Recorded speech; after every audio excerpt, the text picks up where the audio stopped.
afternoon to all present here. My name is Nikita. Welcome back to the part 3 of the series, wherein today I'll be doing a comparative study of the Bharatiya Nagrik Suraksha Sanhita 2023, hereinafter referred to as the BNSS, and the Code of Criminal Procedure 1973, hereinafter referred to as the CRPC, with reference to chapter number 23 to 39 of the BNSS. So let us start the comparative study.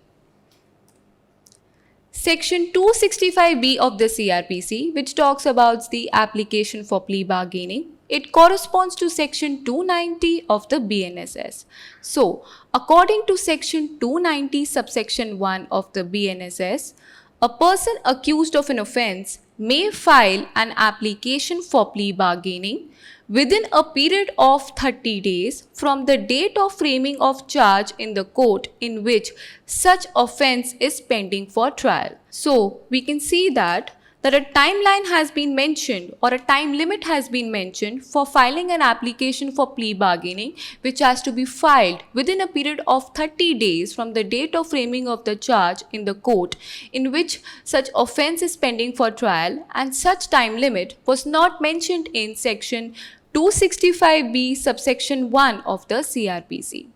So, section 265B subsection 4 of the CRPC, it corresponds to section 290 subsection 4 of the BNSS.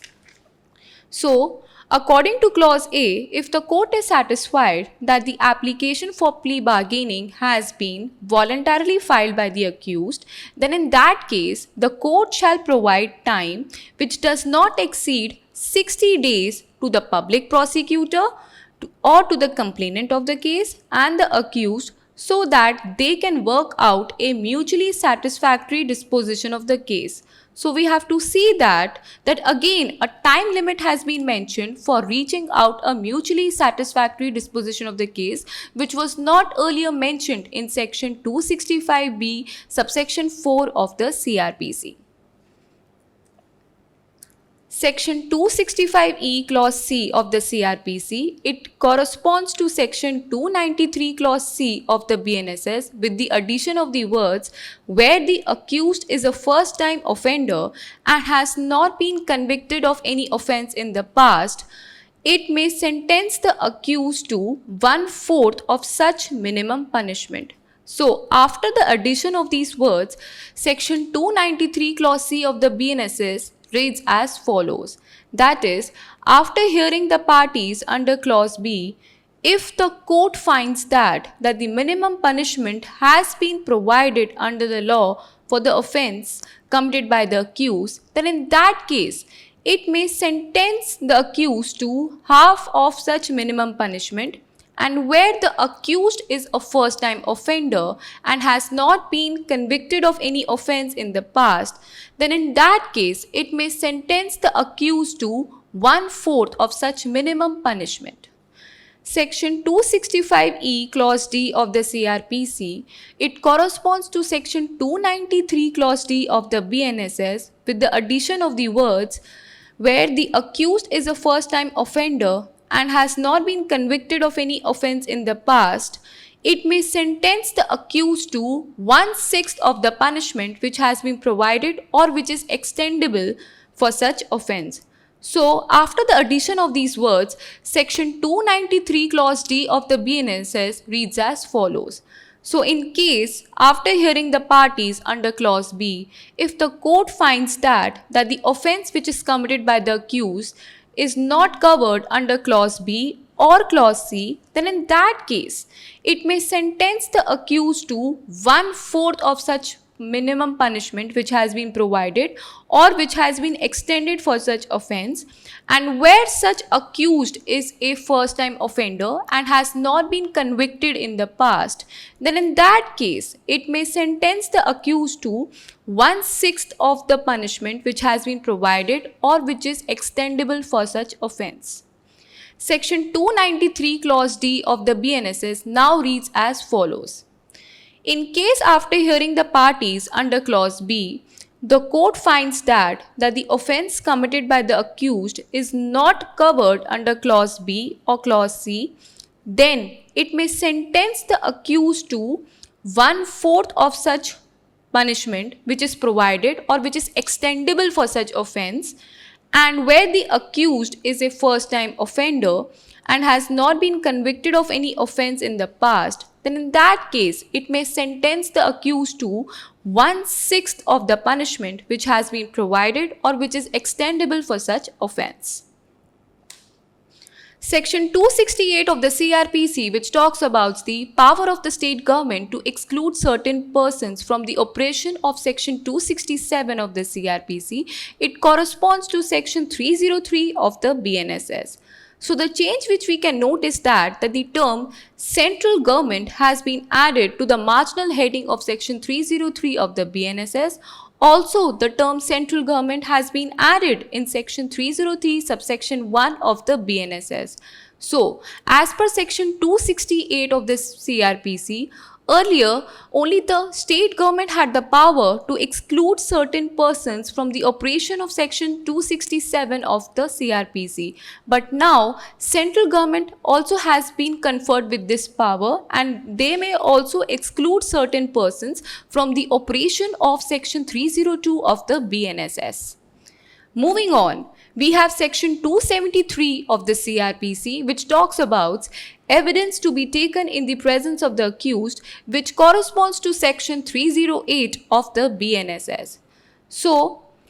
according to Section 308, subsection 1 of the BNSS, except as otherwise expressly provided, all the evidence which is taken in the course of trial or other proceeding, it shall be taken in the presence of the accused, or when his personal attendance is dispensed, then in that case it will be taken in the presence of his advocate, which includes through audio, video, electronic means at the designated place to be notified by the state government. So we can see that the words in presence of his advocate, including through audio, video, electronic means at the designated place to be notified by the state government, have been added in Section 308 subsection 1 of the BNSS, which were not earlier mentioned in Section 273 subsection 1 of the CRPC.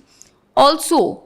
Chapter 8 has been mentioned over here in Section 273 subsection 1 of the CRPC, but now Chapter 9 has been mentioned in Section 308 subsection 1 of the BNSS. Section 281 of the CRPC, which talks about the record of examination of accused, it corresponds to Section 316 of the BNSS. A proviso has been added to Section 316 subsection 4 of the BNSS, which states that where the accused is in custody and is examined through electronic communication, his signature shall be taken within 72 hours of such examination. So we can see that the proviso which has been appended to Section 316 subsection 4 of the BNSS was not mentioned earlier in Section 281 subsection 5 of the CRPC. Moving on, we have Section 294 of the CRPC, which talks about no formal proof of certain documents, which corresponds to Section 330 of the BNSS. So, according to Section 330 subsection 1 of the BNSS, where any document is filed before any court by the prosecution or by the accused, the particulars of every such document shall be included in a list,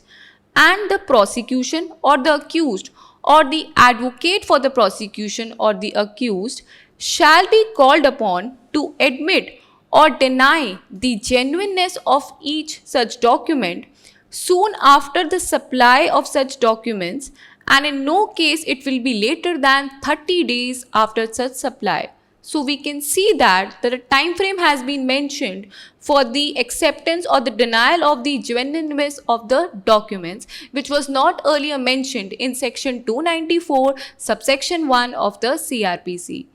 Also, a proviso has been added which states that the court may, in its discretion, relax the time limit with reasons to be recorded in writing. Another proviso has been added to Section 330 subsection 1 of the BNSS, which states that no expert shall be called to appear before the court unless the report of such expert is disputed by any of the parties to the trial. So we can see that these two provisos which have been appended or which have been added to section 330 subsection 1 of the BNSS, they are not mentioned in section 294 of the CRPC. So we can see that these two provisos which have been added to section 330 subsection 1 of the BNSS, they are not mentioned in section 294 subsection 1 of the CRPC. Section 336 of the BNSS is a newly added provision, and it talks about the evidence of public servants, experts, public officers in certain cases. So it states that where any document or report which is prepared by a public servant, scientific expert or a medical officer, and it is purported to be used as evidence in any inquiry, trial or other proceeding, and such public servant, expert or officer is either transferred, retired or died, or such public servant is incapable of giving the deposition, then in that case the court shall secure the presence of the successor officer of such public servant, expert or officer who is holding that post at the time of the such deposition to give deposition on such document or report. Provided further that the deposition of such successor public servant, expert or the officer may be allowed through audio, video, electronic means. So, this is a newly added provision in BNSS 2023, and there was no corresponding provision in the CRPC 1973. Section 309 of the CRPC, which talks about the power to postpone or adjourn the proceeding, it corresponds to section 346 of the BNSS. Now let us see fourth proviso to section 346 subsection 2 of the BNSS clause B. So in clause B, it is written that where the circumstances are beyond the control of a party, not more than 2 adjournments may be granted by the court after hearing the objections of the other party and for the reasons to be recorded in writing. So we can see that a limit on adjournments has been provided in the fourth proviso to section 346 subsection 2 clause B as opposed to section 309 of the CRPC. In section 309 of the CRPC, there was no such limit mentioned with respect to the adjournments. Section 311A of the CRPC, which talks about the power of the magistrate to order person to give specimen signatures or handwriting, it corresponds to section 349 of the BNSS. So, the words finger impressions or voice sample, they are added to section 349 of the BNSS. Also, a proviso has been added to section 349 of the BNSS, which states that the magistrate may, for the reasons to be recorded in writing, order any person to give such specimen or sample without him being arrested. So this proviso was not earlier mentioned in section 311A of the CRPC. Section 317 of the CRPC, which talks about provision for inquiries and trial being held in the absence of the accused in certain cases, it corresponds to section 355 of the BNSS. Now, an explanation has been added to section 355 subsection 2 of the BNSS, which states that for the purpose of this section, that is to say section 355, the personal attendance of the accused includes attendance through audio, video, electronic means.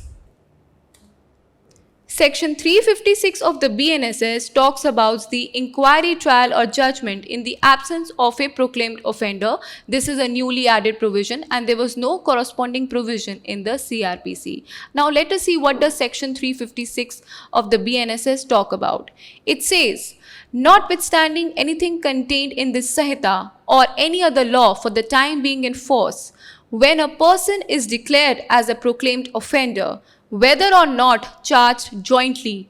has absconded to evade the trial, and there is no immediate prospect of arresting him, then in that case it shall be deemed to operate as a waiver of the right of such person to be present and tried in person, and the court shall, after recording the reasons in writing, in the interest of justice, proceed with the trial in the like manner and with the like effect as if he was present under this Samhita, and shall pronounce the judgment, provided that the court shall not commence the trial unless a period of 90 days has elapsed from the date of framing of the charge. Section 321 of the CRPC, which talks about the withdrawal from prosecution, it corresponds to Section 360 of the BNSS. The words Delhi Special Police Establishment under the Delhi Special Police Establishment Act 1946, which are appearing in clause 2 of section 321 of the CRPC, they are now replaced by the word any central act, which finds its mention in section 360 of the BNSS. Now, a proviso has been added to section 360 of the BNSS, which states that no court shall allow such withdrawal without giving an opportunity of being heard to the victim in the case. So we can see that this proviso, which has been added to section 360 of the BNSS, was not earlier mentioned in section 321 of the CRPC. Section 327 of the CRPC, which talks about court to be open, it corresponds to section 366 of the BNSS. So, according to section 366 subsection 2 of the BNSS, notwithstanding anything contained in subsection 1, the inquiry into and the trial of rape or an offence under section 64, 65, 66, 67, 68, 70, 71 of the Bharatiya Nyaya Samhita or under sections 4, 6, 8, 10 of the Protection of Children from Sexual Offences Act 2012 shall be conducted in camera. So the provision of conducting the inquiry or trial in camera has been extended to the offences under section 4, 6, 8 or 10 of the Protection of Children from Sexual Offences Act 2012, apart from the offences of rape and other offences which are mentioned in section 366 subsection 2 of the BNSS. Now, section 344 of the CRPC, which talks about the summary procedure for trial for giving false evidence, it corresponds to section 383 of the BNSS. So here the amount of fine which is mentioned is rupees 500, and now it has increased to 1000 rupees as mentioned in section 383 of the BNSS. Section 345 of the CRPC, which talks about procedure in certain cases of contempt, it corresponds to section 384 of the BNSS. So here the amount of fine which was mentioned is not exceeding 200 rupees, but now it is increased to 1000 rupees, as we can see in section 384 of the BNSS. Section 350 of the CRPC, which talks about the summary procedure for punishment for non-attendance by a witness in obedience to summons, it corresponds to section 389 of the BNSS. So here the sentence of fine did not exceed 100 rupees, and here it is mentioned as 500 rupees. Section 353, which talks about the judgment, it corresponds to section 392 of the BNSS. So according to section 392 subsection 1 of the BNSS, the judgment in every trial in any criminal court of original jurisdiction shall be pronounced in open court by the presiding officer immediately after the termination of the trial or at some subsequent time, but it should not be later than 45 days, of which such notice shall be given to the parties or their advocates. So we can see that the timeline of 45 days has been mentioned in section 392 subsection 1 of the BNSS, which was not earlier mentioned in section 353 subsection 1 of the CRPC. Also, one more notable change has been made in in the BNSS, that is to say, a proviso has been added to section 392 subsection 4 of the BNSS, which provides that the court shall, as far as practicable, upload the copy of the judgment on its portal within a period of 7 days from the date of the judgment. So this proviso, which has been appended to section 392 subsection 4 of the BNSS, was not there in the case of section 353 subsection 4 of the CRPC. Section 392 subsection 5 of the BNSS says that if the accused is in custody, he shall be brought up to hear the judgment pronounced either in person or through audio, video, electronic means. So we can see that the words either in person or through audio, video, electronic means are added to section 392 subsection 5 of the BNSS, and they were not mentioned in section 353 subsection 5 of the CRPC. Section 357C of the CRPC, which talks about treatment of victims, it corresponds to section 397 of the BNSS. Section 397 of the BNSS states that all hospitals, be it public or private, whether they are run by the central government or the state government or by the local bodies or by any other person, shall immediately provide first aid or the medical treatment free of cost to the victims of any offence which are covered under section 64, 65, 66, 67, 68, 70, 71, subsection 1 of section 124 of the Bharatiya Nyaya Sanhita, or under section 4, 6, 8, 10 of the Protection of Children from Sexual Offences Act 2012, and shall immediately inform the police of such incident. Section 398 of the BNSS, which talks about the Witness Protection Scheme, is a newly added provision, and there was no corresponding provision in the CRPC. According to Section 398 of the BNSS, every state government shall prepare and notify a Witness Protection Scheme for the state with a view to ensure the protection of the witness. Moving on, we have section 363 of the CRPC, which talks about the copy of the judgment to be given to the accused and other persons, and it corresponds to section 404 of the BNSS. Now, a proviso has been added to section 404 subsection 5 of the BNSS, which states that the court may, on an application made in this behalf by the prosecuting officer, provide to the government free of cost a certified copy of such judgment, order, deposition or record. What we have to keep in mind is that this proviso has been added to section 404 subsection 5 of the BNSS, which was not mentioned in section 363 of the CRPC.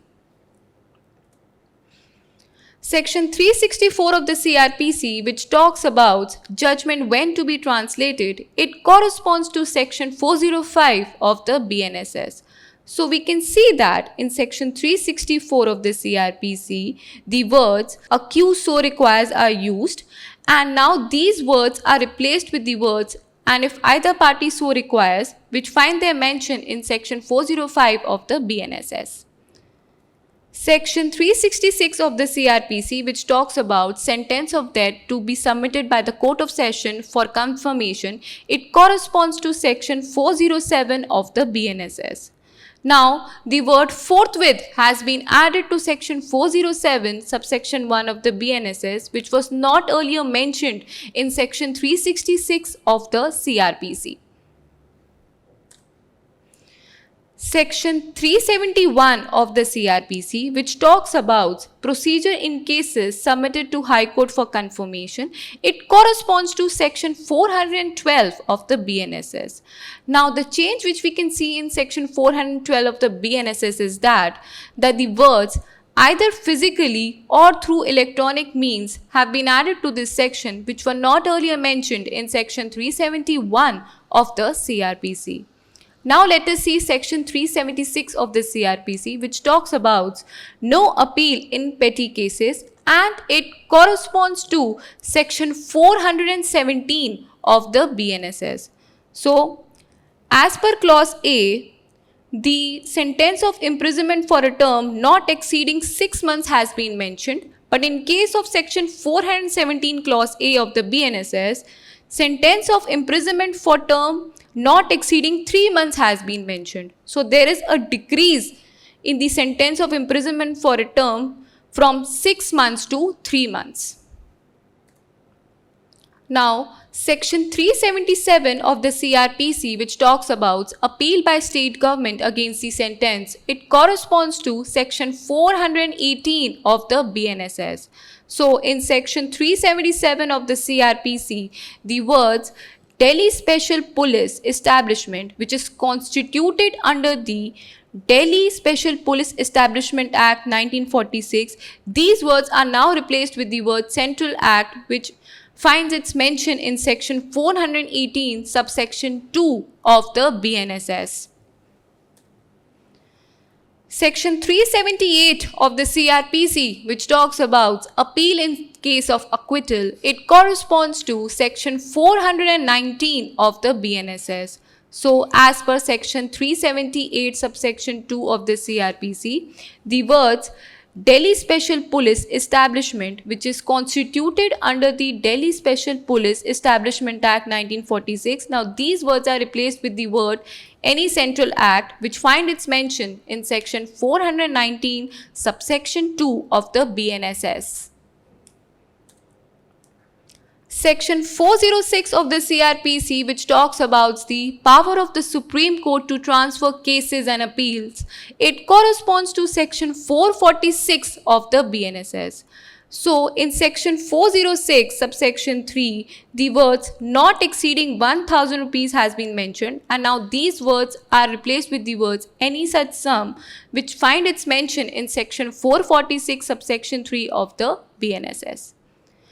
Section 407 of the CRPC, which talks about the power of the High Court to transfer cases and appeals, it corresponds to Section 447 of the BNSS. So, according to Section 407, subsection 7 of the CRPC, the words not exceeding 1000 has been mentioned, and now these words are replaced with the words such sum, which find its mention in Section 447, subsection 7 of the BNSS.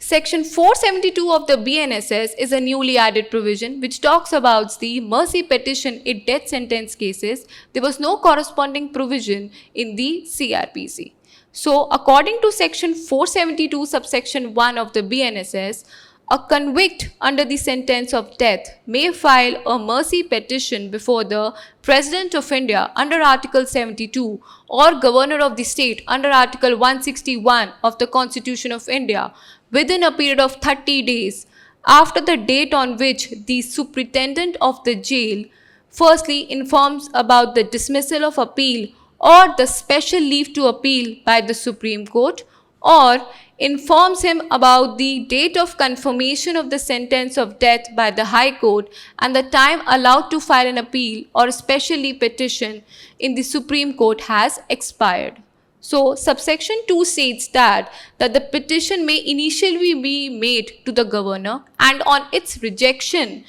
or disposal by the governor, the petition shall be made to the president within the period of 60 days from the date of rejection or disposal of the petition. So, this is a newly added provision in the BNSS 2023. That is section 472, which talks about the mercy petition in death sentence cases.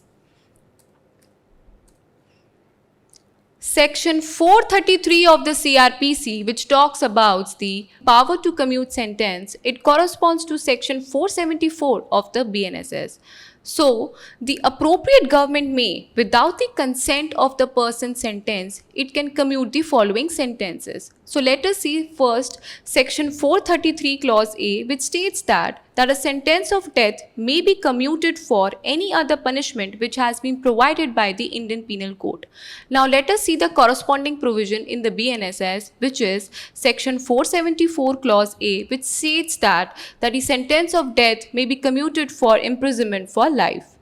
Now, according to Section 433 Clause B, A sentence of imprisonment for life may be commuted for imprisonment for a term which does not exceed 14 years or for fine, and as per section 474 clause B, a sentence of imprisonment for life can be commuted for imprisonment for a term not less than 7 years.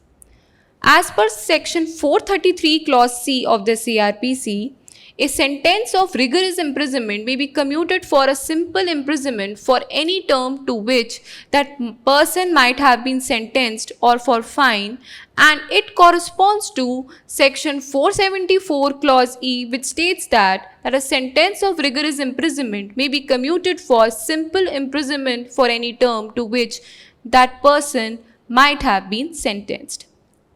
Now, we have section 474 clause C and clause D, and with respect to them, there is no corresponding provision in the CRPC. We also have section 433 clause D of the CRPC, with respect to which there is no corresponding provision in the BNSS. So, as per section 474 clause C of the BNSS, a sentence of imprisonment for 7 years or more can be commuted for imprisonment for a term not less than 3 years. So, there is no corresponding provision mentioned in the CRPC with respect to this provision.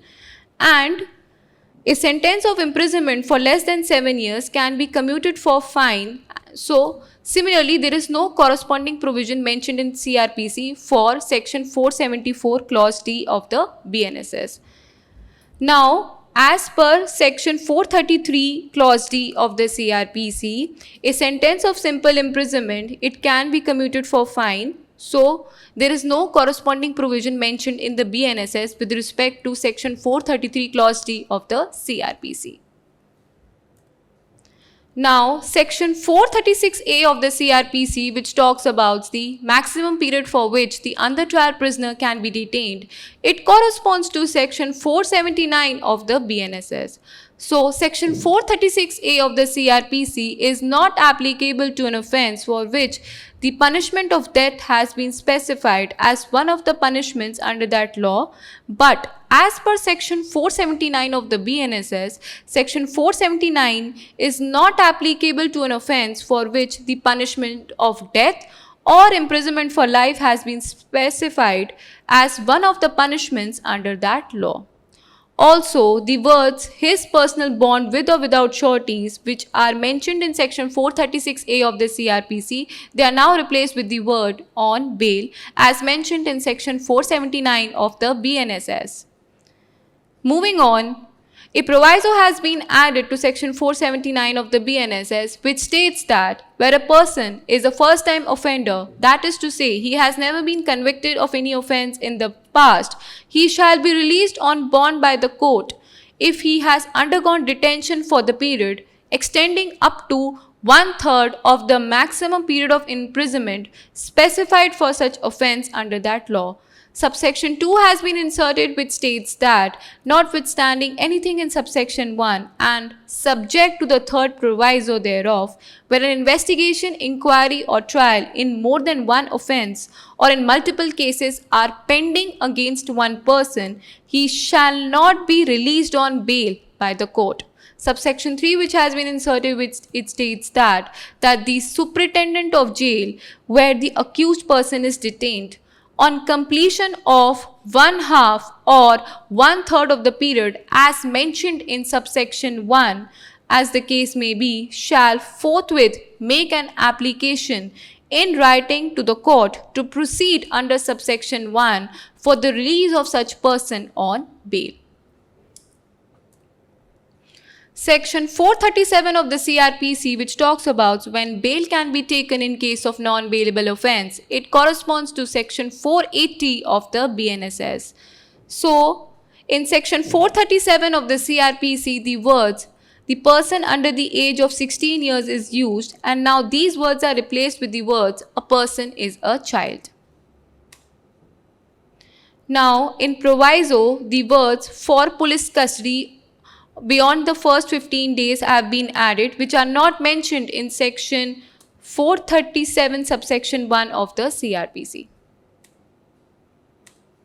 Moving on, we have section 438 of the CRPC, which provides for direction for the grant of bail to a person apprehending arrest, and the corresponding provision in the BNSS is section 482. So we can see that the clauses Clause 1, Clause 2, Clause 3 and Clause 4, which are appended to section 438 subsection 1 of the CRPC, they stand omitted from the BNSS. Also, the proviso which was appended to section 438 subsection 1 of the CRPC is now omitted from BNSS. Now also section 438 subsection 1A and subsection 1B, which find its mention in section 438 of the CRPC, they are now omitted from the BNSS 2023. That is to say section 482 BNSS 2023.